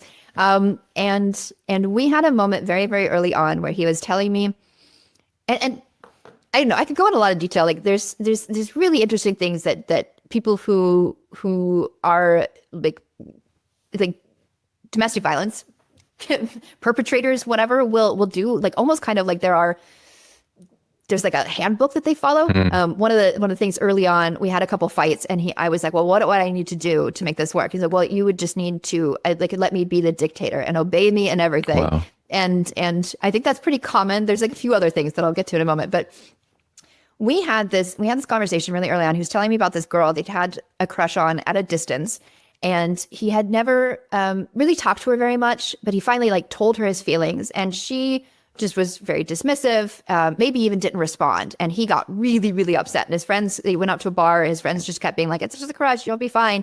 And he's like, no, you don't understand. He was so depressing to be around that they ditched him.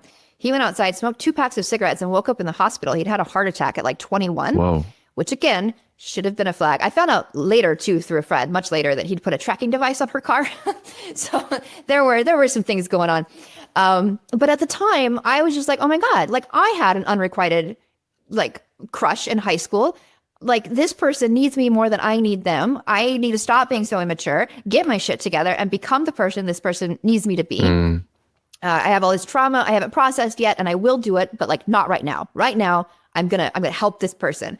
And so practically overnight, I stopped using. I got a job. I think maybe I had 2 jobs. I was doing like food delivery and dog walking and stuff. And I was, I don't know, I would be really positive, and I would like talk him through everything. And it got, and that didn't fix anything, because that's not the reason why he was being angry with me. But trying to think of the coherent way to wrap this up. Would you want me to pause for a second? Maybe I'll pause. Well, yeah, let me see if I'm tracking it. So his story, and maybe some other things that you're kind of speeding through, but it prompted a desire in you to basically be the ideal person for him. Like you saw his pain, and then you're like, maybe because you liked him, or maybe for some other reasons, you decided that I should change myself so that I can kind of be a good person for him specifically. Yeah. Yes. And I had nothing else going on in my life. Right. I had been estranged from my friends and family from before and everything. And so I just spent all of my time thinking about him, about me, about our relationship. Every time I got in a fight, I would talk to him about it. I would think about it until I came up with something new to try. And yeah, I could go into probably a lot more detail here. It started getting physically violent, like not super bad. I do remember a moment where it's the first time he like pushed me or something, and we had a lot of conversations about that. And I tried not to lead him to conclusions. I would try to, like, I really felt like a lot of times he was understanding things, he was getting things, he was legitimately remorseful. He understood why it wasn't okay to like touch me in anger ever. And I remember sometime shortly after that, he punched me, and it was just in the car, and it didn't hurt. He didn't weigh anything, but I screamed, and it was just this like feral scream. It wasn't at him. It was something in my mind breaking, because my entire life I had this.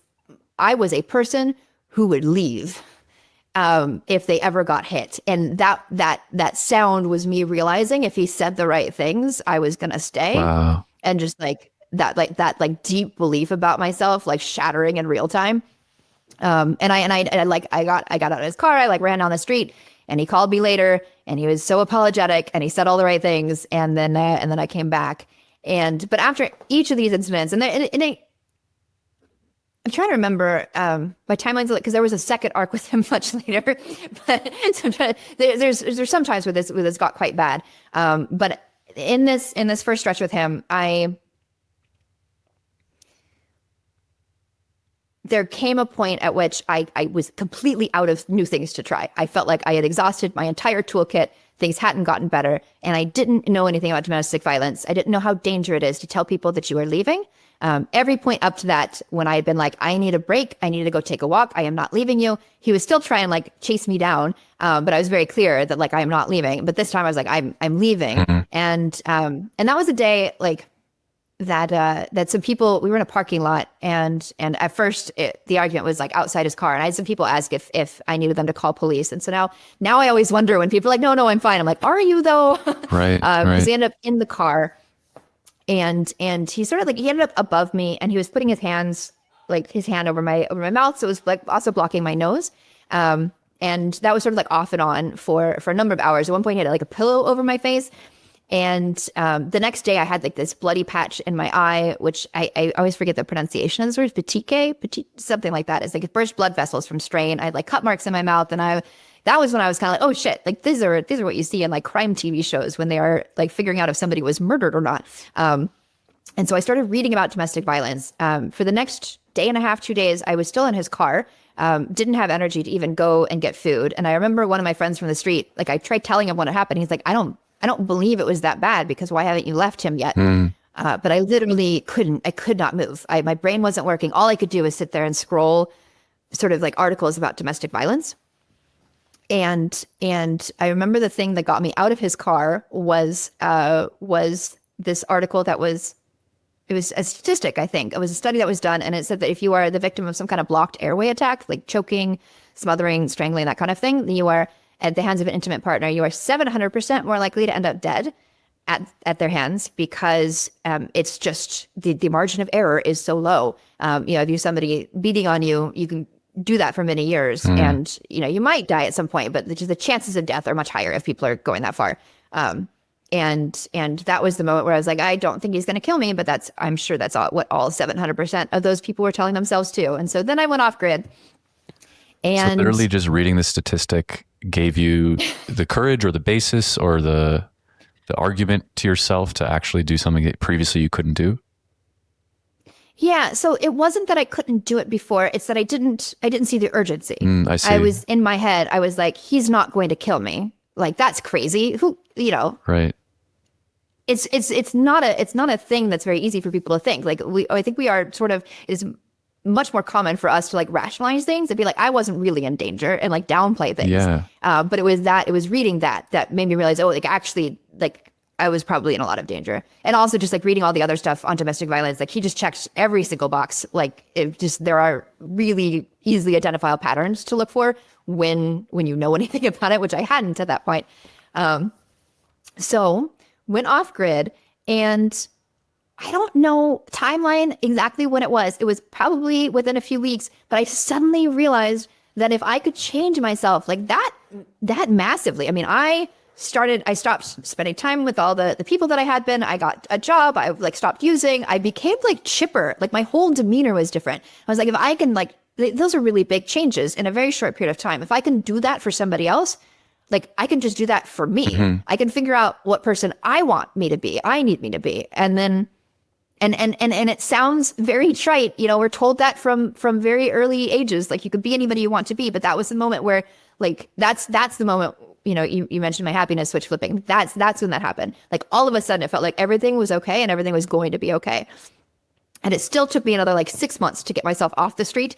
But everything things have felt challenging since then. And I have like ups and downs, but my baseline has just consistently been very, very high since then. And everything has felt like I can handle it, whatever comes my way. Wow. Like, so yeah, there's so much I could say, but what's so profound about that is despite, that insanely chaotic and harrowing story arc, and with the rock bottoms bottoming out into more rock bottoms, and I know you're also kind of going through it quickly, so there's probably a ton of stories that each might be more shocking than the last. You're saying there was like an inflection point, like maybe even a day or like a moment where something switched. And I think you said this on Twitter. You said it was a happiness switch flipping. So I got that phrase from you.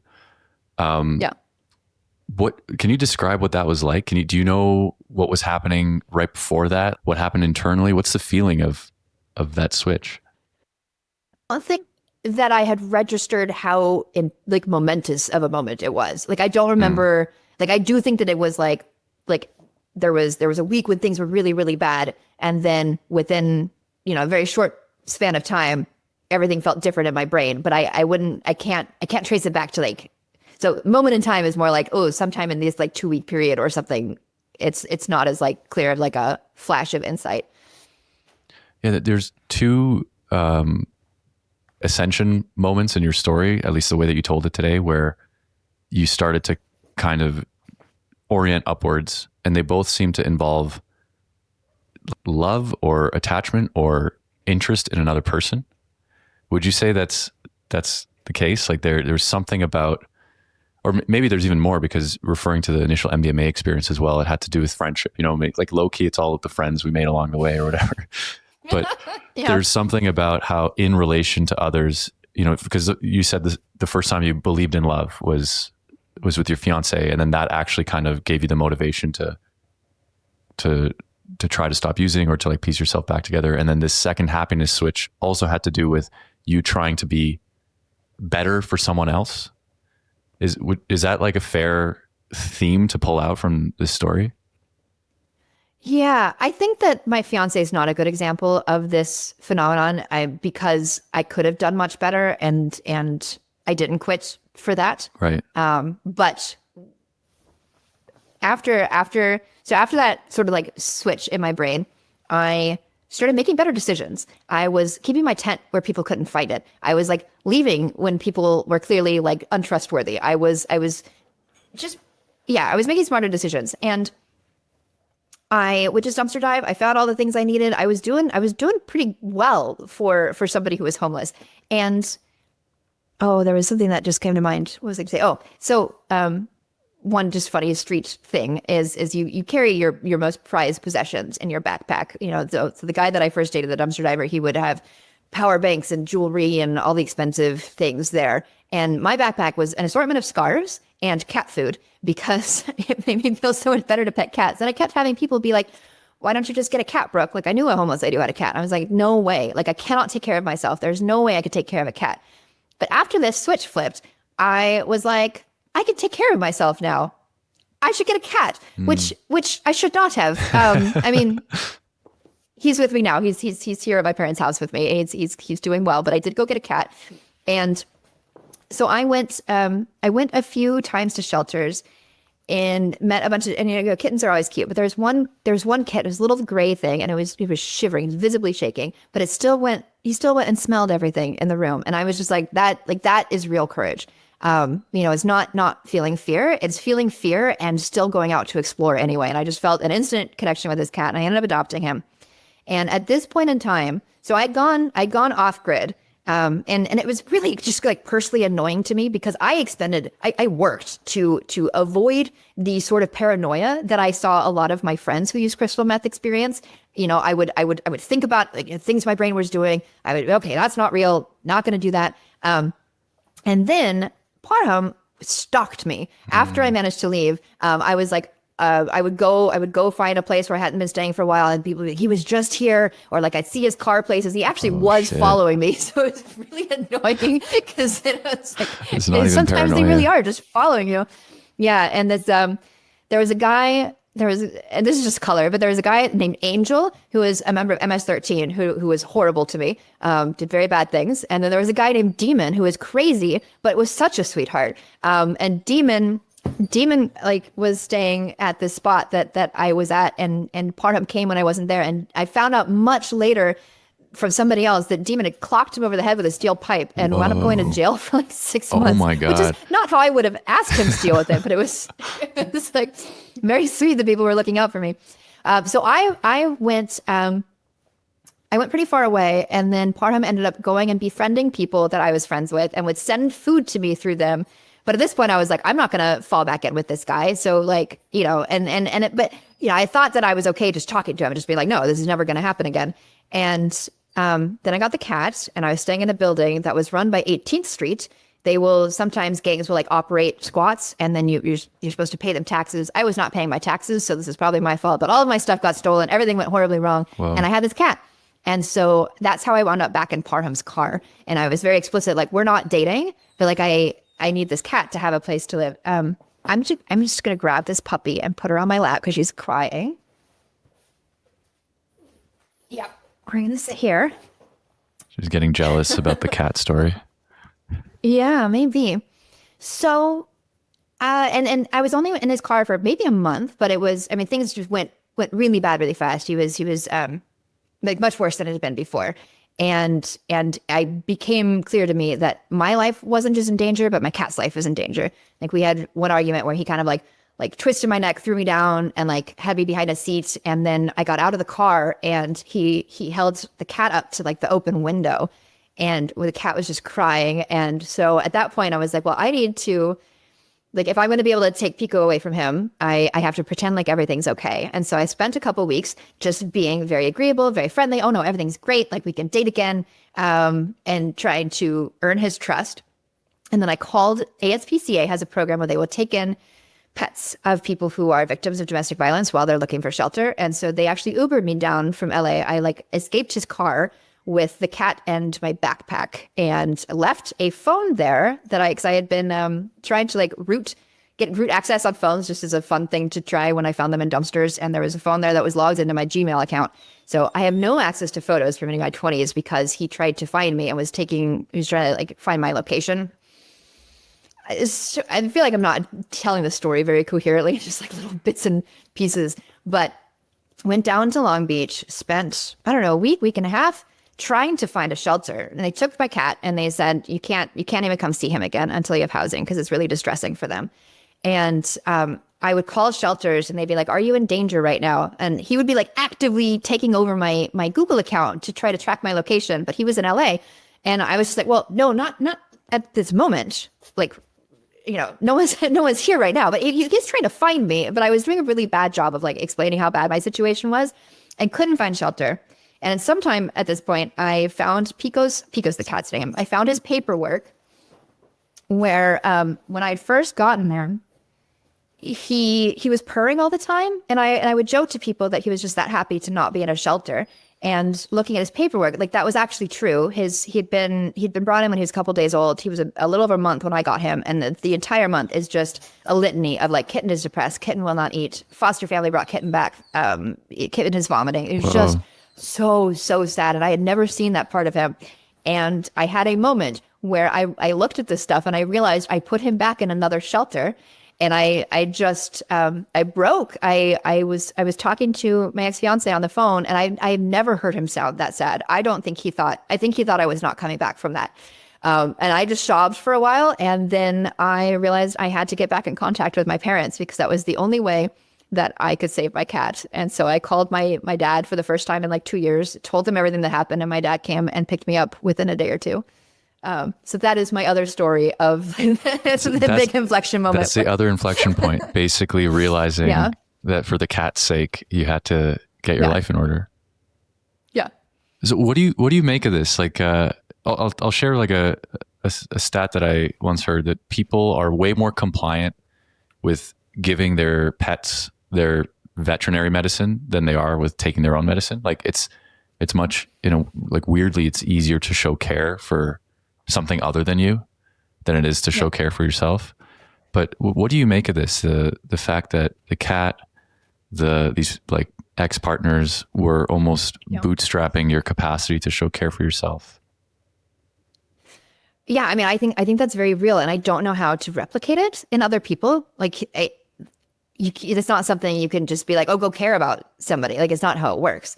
But it really, like, those were the things that I had to get to in order to start treating myself the way that I treated these other things that I cared about and these other people and animals. And yeah. I wonder if there's more you could say about, as we like kind of close this chapter, like the happiness switch, because it's been like 5 years since that moment. Something like, what are we, 2025? Actually, almost exactly. It was end of January 2020. So I guess 5 years, 5.5 years, something like that. And basically the arc of your life is just, you completely forked into something that seems like extremely productive, positive. Like, you're a very positive person. Even the way you're talking about this, I think it probably is confusing for people because you're describing some, like you're describing hellscape experiences, but like with a certain amount of like positive detachment. And it's just, things have been, your baseline level of happiness has just been consistently higher for the last 5.5 years. Yeah. So there's a lot of different threads that go into it. It vastly increased my capacity for agency, which I think is something, and I could dig into like a lot of different aspects of it. Like that one, I think a lot of that one was realizing like there were a couple of things that happened that I had a very hard time processing, where I was a victim. Like I remember growing up, I was unhappy and I felt like I had no right to be unhappy because my parents didn't beat me. We had food, there are children starving in Africa, all these things. But feeling like I had no right to be unhappy just increased the bad feelings that I felt. And then all of a sudden I had been assaulted. I had all these things that happened. I earned the right to suffer, to be unhappy. And I remember there was a girl who was just like, yeah, you're just like really depressing to be around. And that was kind of a shocking moment for me. Because I'm like, that's not who I am. And I realized reflecting on it that like, I wasn't a materially different person. These things that had happened, like why had they changed my personality to that degree? That wasn't who I wanted to be. And there were also some things of like one of the, with that experience where the nerd guy, abandoned me. There was a really horrifying assault happened, kind of like involving psychosis. It was just like I don't even want to it's psychic damage to tell people about it. And I felt very, very bad about that for a long time. I felt like a victim. Because I was incapacitated. And I'm like thinking about it later, like I could have just fucking taken Benadryl, have that whole process of like thinking through the point at which I had power to change potentially the outcome of things. It was really, really hard for me to do that for that one and for a couple other experiences where I was like stuff had gotten stolen or whatever. And I'm like, oh, I was hanging out with terrible people, or, oh, I didn't sleep for so long that I fell asleep on a sidewalk where I was like really vulnerable. Not taking, not reducing their responsibility for the horrible things that they did, but like I put myself in those situations. And there are cases where that's not true. There are cases where it's just completely random acts of assault and things like that. But I put myself in those situations. And I think being able to pull myself out of this like heavy sort of victim mentality really increased my sense of agency and control over my life. So like, oh, I can just not do the fucking dumb things anymore.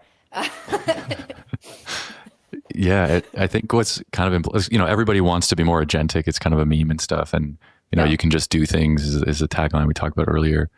But I think what I'm learning from your story is that the price of agency is radical responsibility. And the situations you're describing are the perfect types of situations where you wouldn't blame anyone for thinking of themselves as a victim.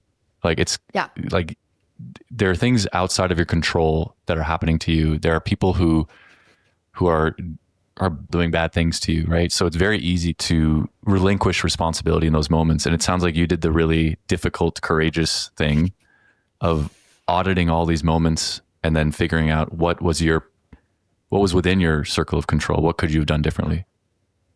Yeah. I always like to close on like practical things. And one practical thing that popped up was, when you were having the cocaine group conversations and stuff, you were doing that daily audit of when you got angry and breaking down what you could have done differently. And it kind of sounds like the same practice was being applied to these victim moments and then realizing what was actually something I could take responsibility for. I wonder if there's anything else that comes to mind of like actual practices, things that you just started to do that you didn't do before that seem to be part of your ascension journey. Oh gosh. Yeah. There's a lot. So when I got off the street, I was just like, I have to tell people. And I sort of like accidentally got rid of a lifetime worth of sweet tooth through like experimenting with like my like ability to like intuitively figure out what I should be eating and lots of cool things. I fixed my sleep insomnia issues within like a couple of months. And so I was like trying to tell people all these things. And I was doing all this writing. And then my friend, we took down the blog and I got to lead it instead of archived, but I think I have some of the writings still. It would be interesting to go back to. A lot of things have kind of like been very, very useful for a period of time and then become like less necessary once they become automated. One that I was doing a lot that I think I was thinking of because of the dumb things comment was, have you read Cryptonomicon? No. Okay. Well, there's a part in it where these guys are going to a conference or some kind of like networking thing. I don't, they know it's going to be a disaster. And then they go anyway and they call it being wide-eyed stupid. And so like I had a whole phase where I was like, just don't be wide-eyed stupid. Like, cause I realized like like the number of times like I have said this is a bad idea right before, like moments before disaster strikes.